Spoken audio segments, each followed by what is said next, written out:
नमस्कार दोस्तों। Corona virus दुनिया भर की 100 से ज्यादा कंट्रीज में फैल चुका है। लेटेस्ट इंफॉर्मेशन के अकॉर्डिंग अगर आपको यह हो जाए तो क्या आपको सिम्टम्स होंगे? वो सिम्टम्स आमतौर पर खांसी जुकाम से कैसे अलग हैं, कितनी आसानी से फैलता है, कितना जानलेवा है ये आपके लिए, दुनिया भर की सरकारें और कंट्रीज किस तरह से रिएक्ट कर रही हैं इसको लेकर, इंडियन गवर्नमेंट किस तरह से रिएक्ट कर रही है, और आने वाला एक हफ्ता क्यों इंडिया के लिए क्रिटिकल होने वाला है, क्या आपको करना चाहिए, क्या आपको नहीं करना चाहिए, ये सारी इंफॉर्मेशन दोस्तों आइए जानते हैं आज के इस वीडियो में।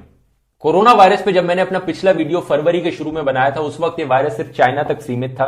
कुछ 25,000 केसेस हुए थे, 500 डेथ्स हुई थी। आज के दिन वर्ल्ड वाइड 275,000 से ज्यादा केसेस हो चुके हैं, 11,000 से ज्यादा डेथ्स हो चुकी हैं और 90,000 से ज्यादा रिकवरीज भी हो चुकी हैं। उस वक्त जब मैंने वीडियो बनाया था, इस वायरस को नाम तक नहीं दिया गया था, इसे नोवेल कोरोना वायरस करके पुकारा जा रहा था। अब साइंटिस्ट ने इसे नाम दिया है SARS-CoV-2, क्योंकि ये वायरस 2003 में जो सार्स का वायरस फैला था उससे काफी सिमिलर है, तो इसलिए SARS-CoV-2 करके पुकारा जा रहा है इसे। और जो डिजीज इस वायरस से होता है उसे नाम दिया गया है कोविड-19। जितनी तेजी से वायरस फैल रहा है उसके स्प्रेड को रोकने के लिए दुनिया भर के शहरों को लॉकडाउन कर दिया गया है। स्कूल्स, रेस्टोरेंट्स, दुकानें, सिनेमाज, जिम्स, एयर ट्रैवल, इन सारी चीजों को बंद कर दिया गया है। और एग्जैक्ट रीजनिंग क्या है ये करने के पीछे मैं आगे वीडियो में आपको बताऊंगा क्यों ये इतना जरूरी है। पहले हम सिम्टम्स की बात करते हैं। चाइना में जो केसेस हुए थे, डॉक्टर्स और रिसर्चर्स ने उन्हें एनालाइज करके पता लगाया कि एग्जैक्टली क्या सिम्टम्स हैं कोविड-19 के और ये कॉमन कोल्ड और फ्लू से कैसे अलग है।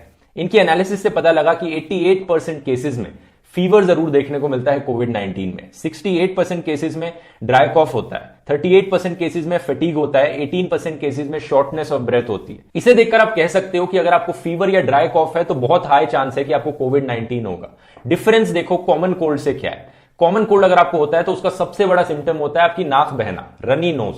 लेकिन कोविड-19 के केस में रनी नोज जो फैक्टर है वो 5% केसेस में देखने को मिला है। तो अगर आपको रनी नोज हो रहा है तो आप रिलैक्स कर सकते हो, उसका मतलब है कि आपको बहुत हाई चांस है कि सिर्फ कॉमन कोल्ड है, कोविड-19 नहीं। फ्लू से कंपेयर करें तो शॉर्टनेस ऑफ ब्रेथ एक बहुत बड़ा डिफरेंस है। अगर आपको सांस लेने में प्रॉब्लम हो रही है तो ये कोविड-19 का सिम्टम है, कॉमन कोल्ड और इन्फ्लुएंजा फ्लू का सिम्टम नहीं है। इस चार्ट में आप कंपैरिजन देख सकते हैं पूरा कि एग्जैक्टली क्या क्या सिम्टम्स डिफरेंट है कोविड-19, कॉमन कोल्ड और फ्लू के। दूसरी बड़ी चीज सिम्टम्स के बारे में जो वर्ल्ड हेल्थ ऑर्गेनाइजेशन ने हमें बताई है वो ये है कि 80% कोविड-19 के केसेस में हमें सिर्फ माइल्ड सिम्टम्स देखने को मिलेंगे। यानी 80% लोगों को जिनको कोविड-19 होगा उनको कोई ज्यादा तकलीफ नहीं होगी, उनकी बॉडी खुद से रिकवर कर जाएगी बिना कुछ करे। 14% केसेस में सीवियर सिम्टम्स देखने को मिलेंगे और 4.7% केसेस को क्रिटिकल केयर की जरूरत होगी, उन्हें हॉस्पिटल जाने की जरूरत पड़ेगी और बचे हुए केसेस में डेथ हो सकती है। आमतौर पे आपकी बॉडी में सिम्टम्स दिखने में ऑन एवरेज 5 से 6 दिन का समय लग सकता है, लेकिन इन 5 से 6 दिन में आप कंटेजियस हैं, आपको इन्फेक्शन हो गया, आपको लग रहा है आप बहुत हेल्दी हैं, फिट हैं, कोई डिजीज नहीं है आपको, फिर भी आप इन्फेक्शन और लोगों को स्प्रेड कर सकते हैं। यही एक चीज है दोस्तों जो कोविड-19 को बड़ा खतरनाक बनाती है। लोगों में सिम्टम्स दिखते नहीं है तो वो बाहर जाते हैं, बाकी लोगों से इंटरैक्ट करते हैं और वो डिजीज स्प्रेड कर देते हैं। अगर हम world wide total number of deaths को टोटल नंबर ऑफ केसेस से डिवाइड करेंगे तो अब ये नंबर निकलेगा अराउंड 4%। लेकिन एक्सपर्ट्स का अभी भी मानना है कि कोविड-19 का मोर्टेलिटी रेट अराउंड 2% ही है, क्योंकि ऐसे बहुत से केसेस हैं जो रिपोर्ट नहीं किए जा रहे हैं। बहुत सी ऐसी कंट्रीज हैं जहां पे कहा जाता है कि आप तभी आओ टेस्ट कराने जब आपको सिम्टम्स दिखे, लेकिन हमने देखा कि कैसे बहुत से केसेस में माइल्ड सिम्टम्स दिखते हैं और काफी लोगों को तो रिजेक्ट भी किया जा रहा है टेस्टिंग से, सफिशिएंट टेस्टिंग अवेलेबल नहीं है। चाइना के केसेस में देखने को मिला है कि 80+ अगर आपकी एज है तो 15% केसेस में डेथ हुई है। और आप ये चार्ट देख सकते हैं, यहां पर 10 से लेकर 39 का एज ग्रुप है, इसमें सिर्फ 0.2% केसेस में डेथ्स हुई।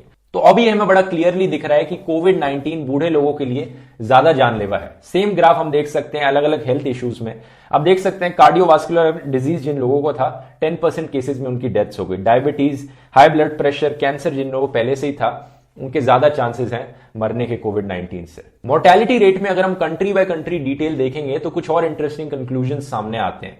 जैसे कि जर्मनी में जहां पे 16,000 केसेस देखने को मिले अभी तक, वहां पर सिर्फ 44 लोगों की डेथ हुई है। इसका डेथ रेट है सिर्फ 0.27%। और यही चीज अगर हम यूके में देखेंगे तो वहां पर डेथ रेट निकलता है 4.4%। इटली में डेथ रेट निकलता है 8.3%। तो आप देख सकते हैं जो केसेस हुए हैं उनमें से कितने लोग एक्चुअली में मर रहे हैं, इसमें एक बहुत बड़ा फर्क है कंट्री बाय कंट्री। इसके पीछे एग्जैक्ट रीजन बताना मुश्किल है, लेकिन एक्सपर्ट्स ने अपनी राय दी है कि ऐसा क्यों हो रहा है। जर्मनी के केस में 3 मेन रीजंस बताए गए हैं। पहला रीजन ये है कि जर्मनी में 70% कोरोना वायरस के केसेस यंग लोगों में हैं, जो 20 to 50 year old age group है, और ये वो लोग हैं जो इटली में अपनी स्कीइंग की छुट्टी मनाने गए थे। तो ये वो पहले लोग थे जो इन्फेक्शन को जर्मनी में लाए थे, इसलिए मेजॉरिटी ऑफ केसेस यंग लोगों में है, और क्योंकि यंग लोगों का ज्यादा चांस है सर्वाइव करने का, इसलिए इनका फेर्टिलिटी रेट, मोर्टेलिटी रेट कम है। दूसरा रीजन एक जर्मन वायरोलॉजिस्ट ने दिया कि टेस्ट। जर्मनी ने टेस्टिंग को बहुत सीरियसली लिया और लार्ज स्केल पर टेस्टिंग करा रहा है वो अपनी कंट्री में आम जनता की। और तीसरा रीजन कहा गया है कि जर्मनी का हेल्थ केयर सिस्टम बहुत अच्छा है, वहां पर जो हॉस्पिटल बेड्स की अवेलेबिलिटी है वो बहुत अच्छी है बाकी कंट्रीज के कंपैरिजन में। आप यूरोपियन कंट्रीज में हॉस्पिटल बेड्स पर 100,000 पॉपुलेशन देखोगे तो जर्मनी नंबर 1 पे आता है विद 823 हॉस्पिटल बेड्स, और इटली आप देखोगे तो 331, काफी नीचे आता है। साउथ कोरिया एक और एग्जांपल है जो बहुत सक्सेसफुल रहा कोविड-19 के स्प्रेड को रोकने में। इसके पीछे सेम रीजंस बताए गए हैं कि वहां पर sufficient number of hospital beds थे उस कंट्री में, बहुत लार्ज स्केल पे टेस्टिंग कराई गई लोगों की, जो लोग इन्फेक्टेड थे उनको आइसोलेट करके रखा गया, और बहुत जल्दी रिएक्ट किया कंट्री ने।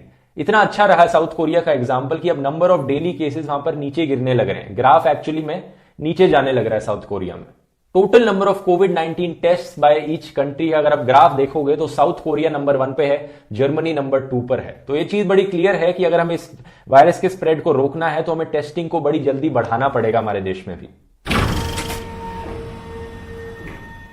लेटेस्ट इंफॉर्मेशन के अकॉर्डिंग ये virus mainly person to person contact से स्प्रेड होता है। अगर आप एक इन्फेक्टेड पर्सन के क्लोज कॉन्टैक्ट में रहेंगे, यानी 6 फीट के आसपास रहेंगे, तो आपको वायरस होने के बहुत हाई चांसेस हैं। दूसरा एक जरिया है रेस्पिरेटरी ड्रॉपलेट्स। अगर एक इन्फेक्टेड आदमी खांसता है या छींकता है तो जो रेस्पिरेटरी ड्रॉपलेट्स निकल रहे हैं वो आपके मुंह में चले जाए या नाक में चले जाए तो आपको भी इन्फेक्शन हो सकता है। और ये रेस्पिरेटरी ड्रॉपलेट्स अगर हवा में रहें तो हवा में वायरस 3 घंटे तक सर्वाइव कर सकता है। अगर ये सरफेस पे गिर जाए तो कार्डबोर्ड पे 1 दिन तक सर्वाइव कर सकता है वायरस, और प्लास्टिक और स्टील पे अप टू 3 डेज सर्वाइव कर सकता है वायरस।